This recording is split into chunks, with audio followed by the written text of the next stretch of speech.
Hey everyone and welcome to the show. Ever get that feeling like a knot in your stomach that when you're told to do something but you just know in your gut it's wrong? Oh, yeah, definitely. That's defiance trying to break free, and that's exactly what we're diving into today with Dr. Sunita Sah's book, Defy, The Power of No in a World That Demands Yes. It's a really fascinating book. It is. It blends psychology and personal stories in a way that will honestly make you rethink like everything you thought you knew about obedience and really makes you question the status quo. Yeah, you really start to see things differently after you read it. Totally.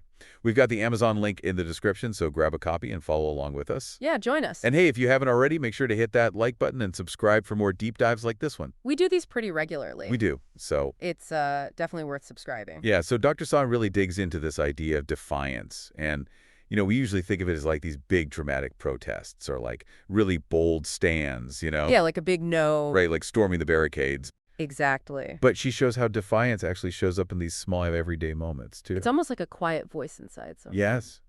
That little voice saying, no, this isn't right. Yes, and she actually starts the book by sharing these stories from her own life. I love when authors get personal like that. Me too. So she talks about growing up as a child of immigrants where obedience was like a really big deal. Oh, I bet. Huge. But even in that environment, she was so drawn to those who push back, even in small ways. Like little acts of rebellion. Yeah, exactly. Like she talks about her mom standing up to bullies and then her dad challenging the town council over something he thought was unfair. I love those stories. Right. They were small acts of defiance, but you can see how those planted the seeds for her own journey. It makes you think about all those people we've met in our own lives who just have that, that something that makes them dare to go against the grain. They stand out, don't they? They really do.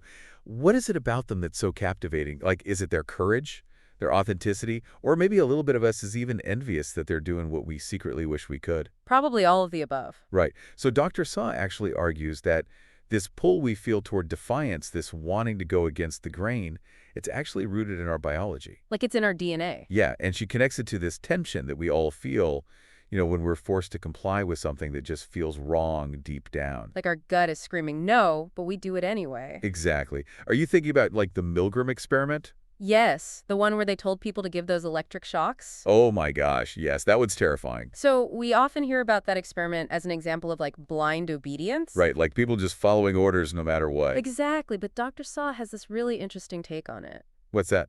Well, she points out that those people who were giving the shocks, they weren't just robots, I mean, I would hope not. Right, they were showing signs of distress, they were arguing with the experimenter, they were hesitating a lot. So they knew something was wrong. Yeah, and that struggle, that internal battle, that was their sense of defiance trying to break through. Wow, so it's not about just being a good follower, it's about recognizing that tension and then trying to understand what it's trying to tell us. It's like our inner alarm system. I like that. And she gives this example of the engineers who worked on the Challenger space shuttle. Remember that? Oh yeah, how could I forget? Tragic. So tragic. And those engineers, they knew something was wrong with the launch. But they were under so much pressure from NASA to go ahead with it. Exactly, but thankfully, they spoke up. And that probably saved lives. It definitely did. And you see that same internal conflict, that same urge to defy in their story. Makes you think about times in your own life when you've had that feeling, like something's off, but you feel powerless to say anything. Oh, all the time. Have you ever felt that way? Of course. Dr. Sah actually have a name for that feeling. She calls it insinuation anxiety. Insinuation anxiety. Yeah, it's that fear that we have of making someone else uncomfortable by implying that their advice is bad or that they're doing something wrong, even if we think it's true. Oh, I totally get that. And she has this whole experiment that she did to illustrate this. It's fascinating. Oh, yeah, tell me about that. Okay, so it involves a financial advisor, right? Okay. And she found that people were more likely to go along with his suggestions when he was upfront about how much commission he would make from it. Wait, so they knew he was getting something out of it? Yeah, but they still trusted him less because of it. That doesn't make sense. I know, right? You'd think if someone's transparent about how they benefit from our compliance, we'd be less likely to go along with it. Exactly. But Dr. Sah says that it's because people are often more worried about avoiding awkwardness or confrontation than they are with actually making the best decision for themselves. So we just go along with it to keep things smooth. Pretty much. We don't want to insinuate that the other person is being shady or biased, so we just comply to avoid any tension. Wow, that's crazy when you think about it. Right. And I bet this insinuation anxiety is even worse for women and people from marginalized groups, because they might already feel pressure to be more agreeable and not rock the boat. Yeah, that makes sense. And Dr. Sah actually uses the example of that McDonald's hoax, the one where the manager was tricked into strip searching an employee. Oh gosh, that one was awful. It's horrifying. And it shows just how powerful insinuation anxiety can be when it's combined with someone who seems to have authority. People will do almost anything to avoid that awkward confrontation. It's like our brains are wired to prioritize social harmony over everything else, even our own safety sometimes. And the consequences can be devastating. Absolutely. It's a stark reminder that this isn't just some abstract psychological idea. It has real-world consequences that can impact all of us. Yeah, no one is immune to it. Exactly. We all need to be aware of it. It's scary to think how easily we can be, manipulated. Yeah, it's almost like we're programmed to just go along with things, even when our gut is telling us something's wrong. Yeah. But Dr. Sah doesn't just leave us hanging with all this doom and gloom around. Oh, no, not at all. She gives us a way to actually tap into our own true no, she calls it. Oh, yeah, that's a great part of the book. And it's all about understanding what our core values are. Figuring out what really matters to you. And then making choices that actually align with those values. Yeah, so you're not just reacting to everything around you. You're being intentional. Exactly, and that's where the defiance compass comes in. Oh yeah, tell me about that. So it's this 5-step process that you can use to assess any situation and make a more conscious decision about how you want to respond. So it's not about saying no to everything all the time. Right. It's about being strategic and knowing when to stand your ground and when it might be better to pick your battles. I like that, picking your battles. Yeah, because sometimes defiance can be really costly. Especially if you're going up against a powerful system or something. Exactly. So the defiance compass helps you kind of weigh those potential consequences and figure out what's really worth fighting for. Okay, so walk me through those 5 steps. Okay, so the first one is capacity, and that's all about figuring out if you even have the ability to make a choice in this situation. So are you actually free to say no, or are there constraints that prevent you from doing that? Exactly. Then there's knowledge, which is about making sure you have all the facts and understand the context of the situation before you make a decision. So you're not just reacting based on incomplete information. Right. Then there's understanding, which is about really grasping the potential consequences of your choices, both positive and negative. Thinking through all the possibilities. Yeah. Then there's freedom, which is about assessing whether you truly have the power to choose, even if there are constraints. So even if you have to deal with certain limitations, can you still exercise some agency within those boundaries? Exactly. And finally, there's authorization, which is about asking yourself, does this decision align with my values? That's the ultimate test, right? Yeah, it's about making sure that your actions are in integrity with who you are at your core. I love that.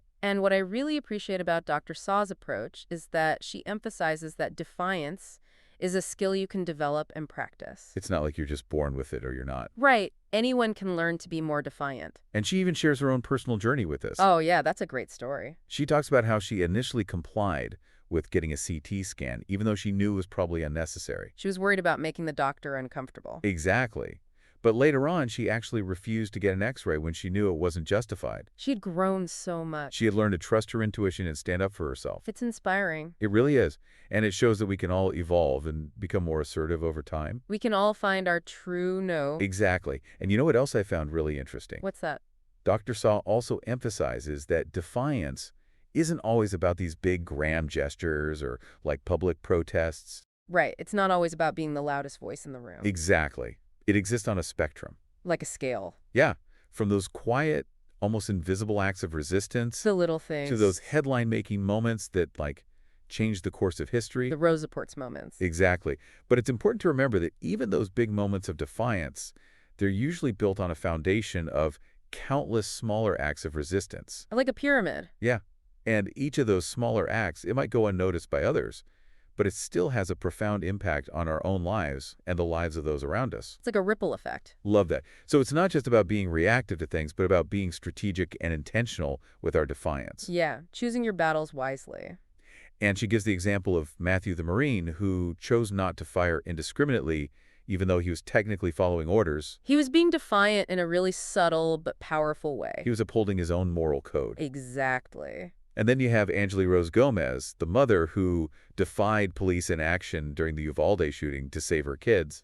Oh my gosh, her story is so incredible. It's like a visceral example of how a deep sense of responsibility can fuel defiance in ways we never even thought possible. Like she just tapped into this primal instinct to protect her children. It's amazing. It really is. And her story shows that defiance isn't always about shouting from the rooftops. Sometimes it's about taking action even when everyone else is telling you to stay put. And those quiet acts of courage, they can have a ripple effect that we can't even imagine. It's like a butterfly effect. Exactly. And even those headline-making moments of defiance, they're often built on countless moments of what Dr. Sah calls conscious compliance. Oh yeah, I wanted to ask you about that. What exactly does she mean by conscious compliance? So it's not about abandoning your values or just blindly following It's orders. more nuanced than that. Yeah, it's about navigating difficult situations strategically. It's understanding that sometimes picking your battles and conserving your energy for a fight you can actually win is the most defiant thing you can do. So sometimes it's about knowing when to retreat.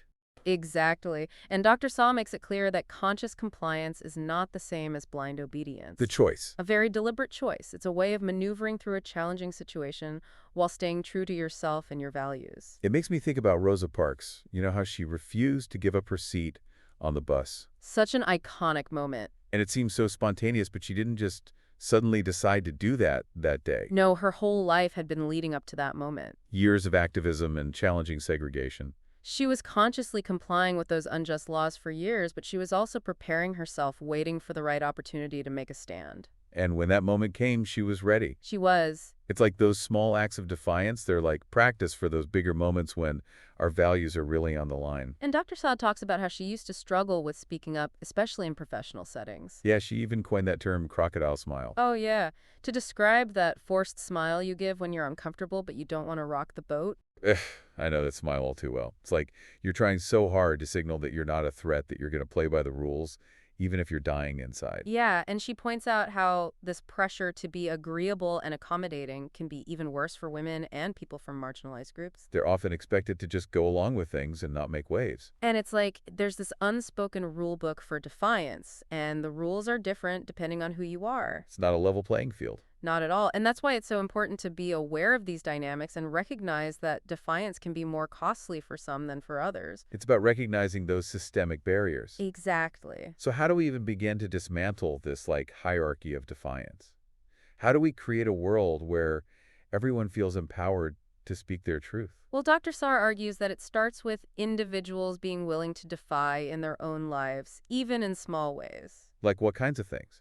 It could be something as simple as asking a clarifying question when you don't understand something, or voicing your concern when you see something that feels unjust. Like that time she refused to get that unnecessary x-ray. Exactly. She had learned from her previous experience with the CT scan, and she was prepared to stand her ground. It's like those small acts of defiance, they build our confidence and help us recognize our own power. And they can inspire others to do the same. She tells the story of her friend Robert, who witnessed his classmates using the word gay as a derogatory term. This was back in the 90s when that was sadly more common. Yeah, I remember those days. So Robert felt uncomfortable with it, but he never said anything. Then one day, a girl named Annie called out his friends and told them it wasn't cool. Good for her. What happened? And to Robert's surprise, his friends actually listened. They stopped using the word, and eventually it just disappeared from their vocabulary. Wow, so one person speaking up can actually make a difference. It really can. It's like those small acts of defiance, they can create a ripple effect that changes the whole culture. And the more we practice those small acts, the more prepared we'll be for those bigger moments when our values are truly on the line.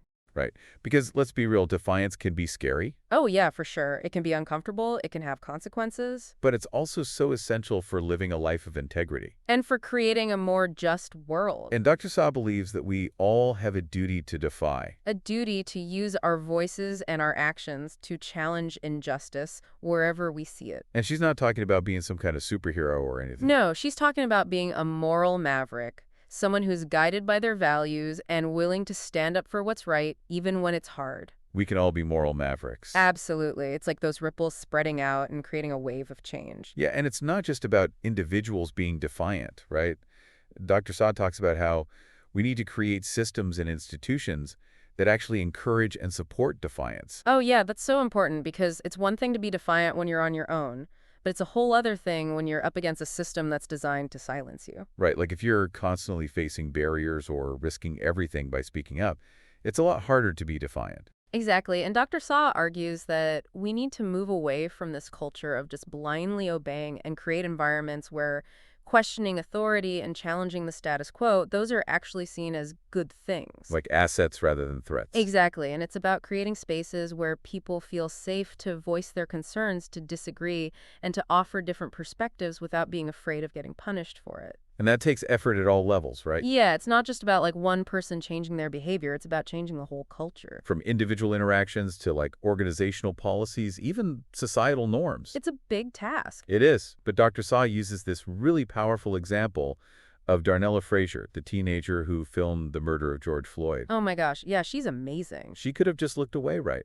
But she chose to document that injustice, even though it meant putting herself at risk. And that video sparked a global movement for racial justice and police reform. It's incredible to think about how one person's act of defiance can have such a massive impact. It shows the power of speaking truth to power. And it's a reminder that we all have that responsibility to speak up against injustice. Even when it's hard, even when it's uncomfortable. And that brings us back to that question that Dr. Sah asks at the end of the book. Do you remember it? The one about what injustice in our own lives might deserve a no? Yes. What seemingly small injustice in your life might deserve a no? And how could you prepare yourself to act on it? It's such a powerful question. It really makes you think about those areas in our own lives where we might be consciously complying with things that go against our values. Where we're staying silent when we should be speaking up. It's an invitation to start practicing defiance in small ways, to build with our courage for those bigger moments when our values are really on the line. It's about finding our true no and using it to make a difference. This has been such an amazing deep dive into Defy. It's really made me think about defiance in a whole new way. Me too. It's not just about being rebellious or disruptive.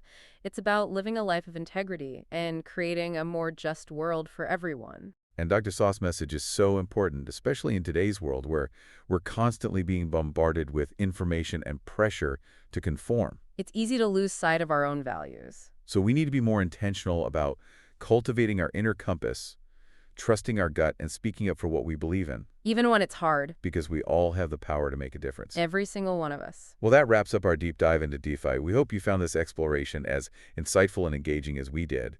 What resonated most with you? Was there a particular story or concept that really stuck with you? Share your thoughts and experiences in the comments below. We'd love to hear from you. Yeah, let's keep the conversation going. And if you enjoyed this deep dive, don't forget to like and subscribe for more explorations of the books and ideas that are shaping our world. Thanks for joining us, S2682.